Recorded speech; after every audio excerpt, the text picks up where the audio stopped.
in a money you have. It doesn't matter where you are stationed in life. And God said those people you talk about, they're number one. But find somebody that talks about God. Find somebody that talks 5. Live for other people. Don't be selfish.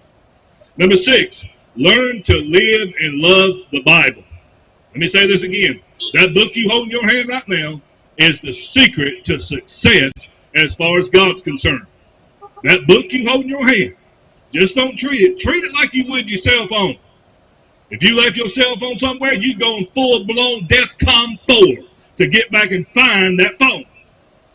I challenge you, some of you don't know where your Bible's at. Remember now, you're not going to be what you decide to be. You're going to be what you decide to be around. You're on the mind of God? Here it is. See, I told somebody this the other day. Books, and I read a lot of them. Books is, I'm reading the author. I'm trying to find out what the author says. This is the only book where the author reads me. This book right here will change your Bible over to me. Was a set of grandparents, a set of parents, and a beautiful young lady, seemed to be about 22 or 23. Pretty young girl. And one of the grandparents asked her, what happened between you and so-and-so? We were so excited for the wedding. Here's what she said. I don't know who so-and-so was, but here's what the young lady said. She said, well, after we got planning the wedding, got going through the plan integrity, he put on a pretty good facade in the show, but he wasn't true to his heart. Lady, it might have broke her heart side, then had to walk around the weight of you're 18 or 58. Don't date anybody.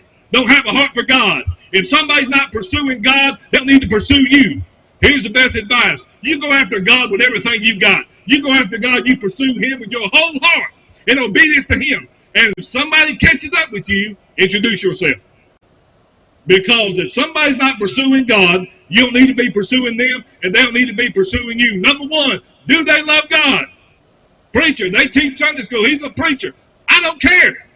None of that, what they do or don't do. Do they love God? Number 2, a part of that, don't date anybody you get married. There's a lot of people got in a failed marriage they shouldn't have been with to start with, because they shouldn't have never started dating. Well, preacher, if we go out, he's going to come to church. You're not hunting a mission field. You're hunting a husband. You let God straighten him out. You find somebody that loves God. Number 8. Look with me, if you will, Ecclesiastes chapter 5, verse 2. Be not rash with thy mouth, and let not thy heart be hasty to utter anything before God. For God is in heaven, and thou upon the earth. Therefore let thy words be few. Ecclesiastes 7, verse 1. A good name is better than precious ointment, and the day of death better than the day of one's birth. Be a person of your word. Be a person of integrity. If you get a job, you show up and you work hard every day. You're supposed to be there at 7 o'clock. Don't come strolling in at 7:15 thinking it's funny. You be a person of your word. You be a person, house dropping. Work very hard. Be diligent.